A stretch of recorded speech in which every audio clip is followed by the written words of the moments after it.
BJP ഉന്നയിച്ച രാഷ്ട്രീയ ചോദ്യങ്ങൾക്ക് ഏതെങ്കിലും ഒന്നിന് മറുപടി പറയാൻ ഡിബേറ്റിന് വേണ്ടി തയ്യാറായി നിൽക്കുന്നവർ തയ്യാറായോ? ആര്? സിപിഎമ്മിന്റെ മുന്നിൽ അല്ല, ഞങ്ങൾ നമ്മുടെ മേയറും അഡ്വക്കേറ്റ് സുരേഷ് 2 ദിവസം മുമ്പേ പറഞ്ഞല്ലോ, 7 പ്രശ്നങ്ങൾ ചോദിച്ചു. ഇന്നലെയും ഒരു 6 പ്രശ്നങ്ങൾ ചോദിച്ചു. അതിലൊരു മറുപടി ഒന്നും അവർക്ക് തരാൻ പറ്റുന്നില്ല, കൊടുക്കാൻ പറ്റുന്നില്ല. അതുകൊണ്ട് ഇങ്ങനെ ഒളിച്ചു പോകുന്നു, ശ്രദ്ധ തിരിക്കുന്നു. എന്തെങ്കിലും പറയാം.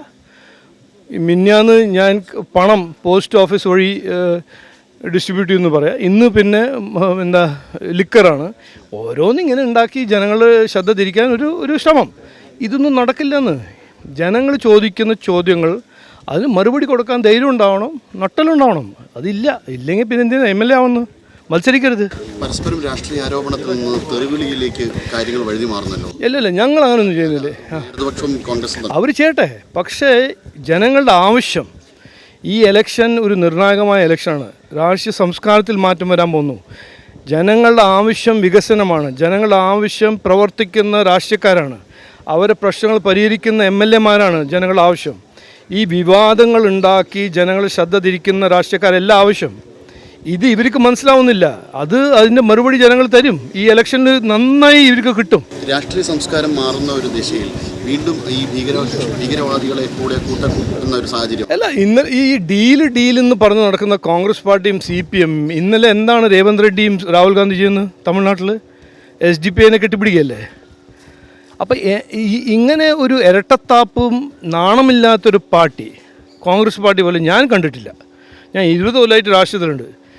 ഇതുപോലെ നുണ പറഞ്ഞ് ജനങ്ങളെ വിഡ്ഢിയാക്കി 100% ഓപ്പോസിറ്റായിട്ട് കാര്യം ചെയ്യുന്ന ഒരു പാർട്ടി കോൺഗ്രസ് പാർട്ടിയാണ്. ഇവിടെ വന്ന് പറയുന്നു ഡീൽ. എന്നിട്ട് അവിടെ ചെയ്യുന്നത് എന്താണ്? ആരൊപ്പം ഡീൽ ചെയ്യുന്നത്? SDPI. ആരാണ് ചെയ്യുന്നത്? രേവന്ത് റെഡ്ഡിയും രാഹുൽ ഗാന്ധി. പിന്നെ എന്താ രേവന്ത് റെഡ്ഡി ഇവിടെ വന്ന് ജനങ്ങളെ വിഡ്ഢിയാക്കുന്നത്? ഇതൊന്നും ഇവിടെ നടക്കില്ല. തെലങ്കാനയിൽ നടക്കും, മേ ബി, എനിക്കറിയില്ല. ഇവിടെ നടക്കില്ല. കാരണം ഇത് മലയാളികൾ തീരുമാനിക്കുന്ന ഒരു ഇലക്ഷനാണ്. അവർ തീരുമാനിക്കും ഞങ്ങളുടെ നാടിൻ്റെ ഭാവിയും ദിശയും ദശയും ഏത് ഡയറക്ഷനിൽ പോകണമെന്ന് അവർ തീരുമാനിക്കും. കോൺഗ്രസിൻ്റെ ദിശയും ദശയിലായിരിക്കില്ല എന്ന് എനിക്കൊരു ഉറപ്പുണ്ട്.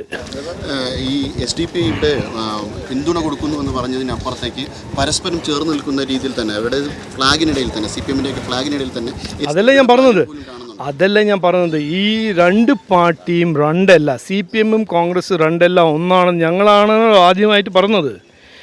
ഇവിടുത്തെ കോൺഗ്രസ് പരസ്പരമായിട്ട് ഓപ്പൺലി പറയുന്നത് എന്താണ്? ഞങ്ങൾ ജമാഅത്തെ ഇസ്ലാമിൻ്റെ ഒപ്പം രാഷ്ട്രീയം ചെയ്യുന്നു. മറുവശത്ത് നിലവിൽ നിയമത്തിൻ്റെ MLA SDPIനെ കാല് പിടിക്കുന്നു. തമിഴ്നാട്ടിൽ SDPIയും രേവന്ത് റെഡ്ഡിയും രാഹുൽ ഗാന്ധി പോയി കെട്ടിപ്പിടിക്കുന്നു. ഡൽഹിയിൽ സോണിയാഗാന്ധി ഉണ്ണികൃഷ്ണൻ പോട്ടിനെ കെട്ടിപ്പിടിക്കുന്നു. ഇതാണ് ഇവരുടെ രാഷ്ട്രീയം. ജനങ്ങളുടെ വിഷയങ്ങളോ ജനങ്ങളുടെ പ്രശ്നങ്ങളോ അതിൻ്റെ പരിഹാരമോ ഒരു കാഴ്ചപ്പാടോ നാടിൻ്റെ ദിശയോ ദശയോ അതിനെക്കുറിച്ചൊരു ചർച്ച ഒന്നും ചെയ്യാൻ കഴിവില്ല, താല്പര്യമില്ല. ഈ പ്രീണനം, ഈ ജനങ്ങളെ വിഡ്ഢിയാക്കുന്ന രാഷ്ട്രീയം മാത്രമേ ഇവർക്ക് ചെയ്യാൻ കഴിവുള്ളൂ, താല്പര്യമുള്ളൂ. ഈ ഇലക്ഷൻ ഞാൻ ഇന്ന് പറയുന്നത്, ഈ ഇലക്ഷൻ കഴിഞ്ഞിട്ട് ഇത് അവസാനത്തെ ഇലക്ഷനാണ്. 3 മുന്നണിൻ്റെ ഇലക്ഷൻ. ഇത് കഴിഞ്ഞിട്ട് 2 മുന്നണി മാത്രമേ ഉണ്ടാവുള്ളൂ. അത് NDAയും മറുവശത്ത് ഇന്ത്യ അലയൻസും. LDFനെ ഭയപ്പെടുത്തിയല്ലോ. അത് കുറച്ച് കാലമായിട്ട്. അതല്ലേ ഡമ്മി കാൻഡിഡേറ്റ് രാജീവ് എന്ന് പേരിട്ട് ബ്രാഞ്ച് സെക്രട്ടറിനെ ഡമ്മി കാൻഡിഡേറ്റ് ആക്കുന്നു. പിന്നെ ഇലക്ഷൻ കമ്മീഷനിൽ ലേബർ മിനിസ്ട്രിയിൽ നിന്ന് ഉദ്യോഗസ്ഥന്മാരെ കയറ്റുന്നു. പിന്നെ ഓരോരോ കാര്യങ്ങൾ പറയുന്നു, നുണ പറയുന്നു. ഒരു ഉള്ള ഒരു MLA ആണെങ്കിൽ എന്താണ് ചെയ്യേണ്ടത്?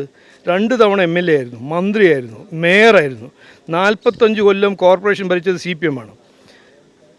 ഇന്ന പ്രശ്നങ്ങൾ ഞാൻ പരിഹരിച്ചു എന്ന് പറയാൻ കഴിവുണ്ടാവണ്ടേ? ചെയ്യുന്നുണ്ടോ? ഇല്ല.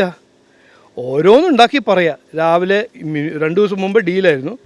ഇന്നലെ ഞാൻ പണം ഡിസ്ട്രിബ്യൂട്ട് ചെയ്യുമെന്ന് പറയാം. ഇന്ന് ഞാൻ ലിക്കർ ഞാൻ അതൊന്നും ചെയ്യുന്നില്ല. എനിക്കത് ചെയ്യാൻ ആവശ്യമില്ല. കാരണം ജനങ്ങൾ ഏറ്റെടുത്തിരിക്കുന്നു. ഒരു മാറ്റം വേണമെന്ന് ജനങ്ങൾ തീരുമാനിക്കും. ഈ പൂട്ടും താക്കോല് കയ്യിലുണ്ടെന്ന് പറഞ്ഞ് നടക്കുന്ന MLAക്ക് ഏപ്രിൽ 9 നല്ലൊരു മറുപടി ജനങ്ങൾ തരും. ഇനി തെരഞ്ഞെടുപ്പിന് കേവലം ഒരു ദിവസം മാത്രമേ ഉള്ളൂ. രാജീവ് ജിയുടെ പ്രചരണം വീട് കയറിയുള്ള നിശബ്ദ പ്രചരണത്തിലാണ്. എന്തായാലും 100% ആത്മവിശ്വാസത്തിലാണ് അദ്ദേഹം ഈ തെരഞ്ഞെടുപ്പിൽ വിജയിക്കുമെന്ന്. ത്രികോണ പോരിലേക്കായിരുന്നു ആദ്യം നിയമം എത്തിയതെങ്കിലും ഇതിപ്പോൾ ഒരു മുന്നേറ്റം, BJPയുടെ ഒരു മുന്നേറ്റമുണ്ട് എന്നാണ് നമുക്ക് ഗ്രൗണ്ടിൽ നിന്നുള്ള സർവേകളിൽ നിന്നൊക്കെ നമുക്ക് ലഭ്യമാകുന്ന വിവരം. എന്ത് തന്നെയായാലും ഇനി ഒരു ദിവസം മാത്രമാണ്. വെല്ലുവിളികളും തിരിച്ച് വെല്ലുവിളികളും മറുപടികളും ഒക്കെയായി ഒഴുക്കുകയാണ് വീണ്ടും തെരഞ്ഞെടുപ്പ് രംഗം. ചൂട് പിടിക്കുന്നു എന്ന് തന്നെ പറയാം. ഈ ചൂടിനേക്കാൾ, അല്ലെ അന്തരീക്ഷത്തിലെ ചൂടിനേക്കാൾ ഉയരത്തിൽ തെരഞ്ഞെടുപ്പ് ചൂട് പിടിച്ചുകൊണ്ടേയിരിക്കുന്ന ഒരു സാഹചര്യം തന്നെയാണ് നേമത്തിൽ. ദേശീയ ശ്രദ്ധയാകർഷിക്കുന്ന ഒരു വലിയ മത്സരം തന്നെയാണ് നേമത്ത് നടക്കാൻ പോകുന്നത്. എന്തായാലും നമുക്ക് കാത്തിരുന്ന് കാണാം. ക്യാമറാമാൻ ഹരിപ്രസാദിനൊപ്പം ഹരികൃഷ്ണൻ, തത്വമൈ ന്യൂസ്.